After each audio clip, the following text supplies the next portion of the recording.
Right, moving on. Next is Hardik Pandya. So Hardik Pandya 8 matches ఆడాడు, wickets 7 వికెట్లు తీశాడు, average is 31.8 and the best is 16 రన్స్కి 2 wickets. So మొత్తానికి batting పరంగా బాగానే ఉంది, బట్ బౌలింగ్ పరంగా అనాలిసిస్ ఎలా చేయొచ్చు అంటారు? బౌలింగ్ పరంగా అతని నుంచి మనకు ఆల్రౌండర్ యాక్చువల్గా అతను ఒక బ్యాటింగ్ ఆల్రౌండర్. అతను అద్భుతమైన బ్యాటింగ్ చేస్తాడు, బౌలింగ్ కూడా చేస్తాడు, ఫీల్డింగ్ ఎక్స్ట్రాడినరీ. అతను ఎక్కడైతే ఎక్స్పెక్ట్ చేశామో, అంటే అతను ఎక్కువగా మనకు వికెట్ తీయకపోవచ్చు, అప్పుడు మిగతా బౌలర్స్ అందరూ వికెట్లు తీశారు. బట్ హార్దిక్ పాండ్యాను 1-2 చాలు అతని నుంచి మనం అంతకంటే ఎక్కువ ఎక్స్పెక్ట్ చేయలేం. ముఖ్యంగా అతను 4 ఓవర్స్ బౌలింగ్ కోటా పూర్తి చేసి సరిపోతుంది. అతను వికెట్లు తీయాల్సిన అవసరం కూడా లేదు, బట్ అవసరమైన సమయంలో వికెట్ కూడా తీశాడు. 8 మ్యాచెస్ 7 వికెట్స్, అంటే లాస్ట్ మ్యాచ్లో 2 వికెట్ తీశాడు. సో మేబీ ఫైనల్లో కూడా వికెట్ తీయొచ్చు. ఇంకోటి ఏంటంటే అతను చాలా స్వింగ్ బాగా చేస్తాడు, బౌన్స్ బాగా తీసుకొస్తాడు పిచ్ నుండి. అతను ఎక్స్పెక్ట్ చేయరు అతను ఈ బాల్ వేస్తాడని. ఇంకోటి అతని లోపల అద్భుతమైన కళ ఏంటంటే బ్యాటర్స్ అతన్ని రీడ్ చేయడానికి అవకాశం ఇవ్వడు. ముఖ్యంగా అతను ఇంకొకటి ఏంటంటే అతనికి ఒక ఎబిలిటీ ఏంటంటే చాలా యాక్యురేట్గా బౌలింగ్ చేస్తూ యాక్యురేట్గా ఫీల్డింగ్ సెట్ చేస్తాడు. అదే హార్దిక్ పాండ్యాలో ఉన్న గొప్పదనం. దానికి తగ్గట్టుగానే ఇండియా ఏమైతే ఎక్స్పెక్ట్ చేస్తుందో అతని నుంచి అదే అతను ఇస్తున్నాడు. ముఖ్యంగా అతని నుంచి 1-2 వికెట్లు చాలు. అతను అలాగే 4 ఓవర్స్ బౌలింగ్ కోటా పూర్తి చేయాలి. అవి 2 చేస్తున్నాడు. సో ఫైనల్లో డెఫినెట్గా రాణిస్తాడు. అటు బౌలింగ్లో రాణిస్తాడు, బ్యాటింగ్లో రాణిస్తాడు. He's the number 1 all-rounder in the world. Nice. So next moving on, next player Arshdeep Singh. So 7 matches ఆడాడు, 9 వికెట్లు తీశాడు, 24.6 ఈజ్ హిస్ యావరేజ్ అండ్ 24 రన్స్కి 3 వికెట్స్. సో అర్ష్దీప్ సింగ్ యాక్చువల్గా చెప్పాలంటే ఇతన్ని ఆడించాలా వద్దా అన్న డిస్కషన్స్ కూడా మొదలయ్యాయి. మీరేమంటారు? డెఫినెట్గా హర్షదీప్ సింగ్ని మించిన బౌలర్ లేడు. నేను అంతకుముందే చెప్పాను, ఇంతకుముందు కూడా చెప్పాను, చెప్తూనే ఉంటాను.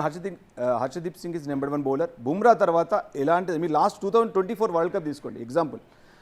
అసలు హర్షదీప్ సింగ్ బుమ్రా చేసిన ఆ 2 ఓవర్ల వల్లనే అటు హార్దిక్ పాండ్యా లాస్ట్ ఓవర్ వేసే అవకాశం వచ్చింది.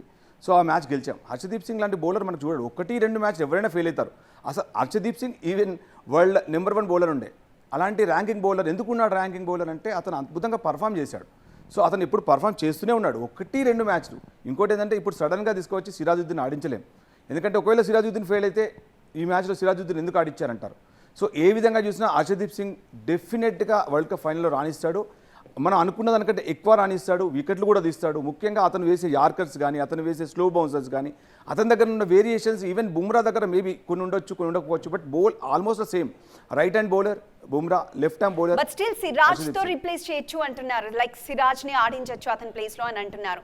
హౌ ఫార్ అది సిరాజ్ తో ఆడిస్తే గనక వర్కౌట్ అవుతుంది అంటారు? ఒక్క మ్యాచ్ ఆడింది Siraj, if I'm not wrong, subject to correction, ఈ వరల్డ్ కప్లో.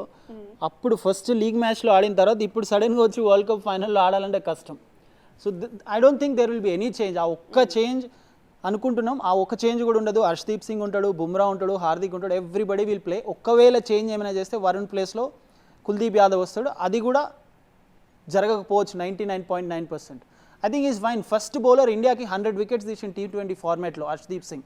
ఇందాక మన ఫ్రెండ్ చెప్తున్నట్టు నెంబర్ 1 ర్యాంక్ ఉంది తనకు ఒకప్పుడు. It's part and parcel of the game. And specially T20కి వచ్చే వరకు ఫాస్ట్ బౌలర్సే టార్గెట్ అవుతుంటారు. స్పిన్నర్స్లో మీకు వేరియేషన్స్ ఉన్న బౌలర్సే వికెట్స్ ఎక్కువ తీసుకోగలుగుతారు. మీరు సౌత్ ఆఫ్రికా మ్యాచ్ చూడండి, ఇండియా ఓడిపోయిన మ్యాచ్లో రబాడా కావచ్చు, లుంగి ఎంగిడి కావచ్చు, మార్కో ఎన్సన్ కావచ్చు, everybody was bowling slow balls. So అక్కడే అర్థమవుతుంది ఎంత ఫాస్ట్ చేస్తే బ్యాటర్స్ అంత ఫాస్ట్గా బాల్ని బౌండరీకి పంపిస్తారని చెప్పి. హర్షదీప్ తను ఎక్కువ రిలే అయ్యేది తన పేస్ మీదనే. So obviously he'll go for runs, but he's bringing wickets also. Right. ఇక నెక్స్ట్ ప్లేయర్కి వెళ్దాం. Next player Akshar Patel. 6 matches ఆడాడు, 8 వికెట్లు తీశాడు, యావరేజ్ ఇస్ 22.25 అండ్ 20 రన్స్కి 2 వికెట్స్ తీశాడు. నిజం చెప్పాలంటే అక్షర్ పటేల్ మిస్టర్ డిపెండబుల్ అనుకోవచ్చండి, బికాస్ అతనికి కూడా one of the highest economy ఉంది. నేను తన బౌలింగ్కి తన బ్యాటింగ్ని పక్కన పెట్టేస్తా, but he being in the team lucky చామ్ లాగా అయిపోయింది. 2024 వరల్డ్ కప్లో తను ఫైనల్లో మంచిగా ఆడాడు, పాకిస్తాన్తోనే అగేన్స్ట్గా మంచిగా ఆడాడు. అండ్ ఈ వరల్డ్ కప్లో క్రూషియల్ టైమ్స్లో క్యాచెస్ తీసుకున్నాడు. And being the vice captain of the team కొన్నిసార్లు కూర్చోవాల్సి వచ్చినా కూడా he didn't get disappointed. That shows how positive he is.